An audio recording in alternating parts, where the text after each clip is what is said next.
Les gorges de la Vésubie attirent chaque année les amateurs de canyoning.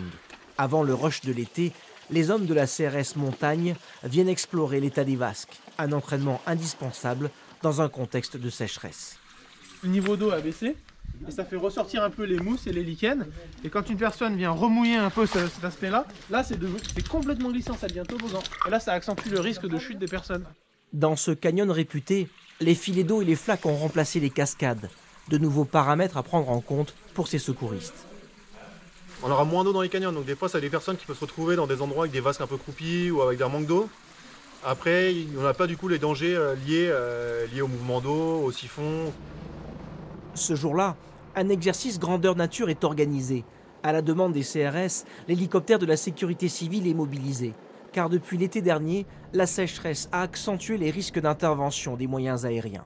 C'est un moment très risqué pour les gens qui sont en bas, pour nous aussi, parce qu'on peut aussi prendre des arbres sur le dos. Nous, ce qu'on a tendance à faire au moment des alertes et des secours, c'est vraiment de dire aux personnes, on a des endroits où les gens peuvent se mettre à l'abri, des chutes de pierres et d'arbres. Parce qu'en fait, voilà, les arbres, même s'ils n'ont pas été impactés, ça reste quand même des berges et c'est très fragile en végétation.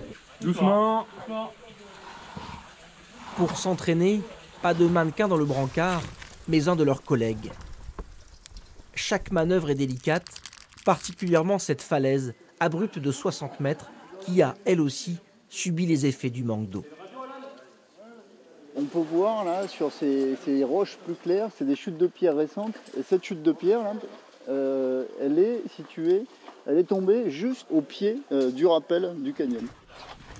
Avec le lancement de la saison, ces spécialistes de la montagne lancent un appel à la prudence et recommandent la pratique du canyoning avec des professionnels.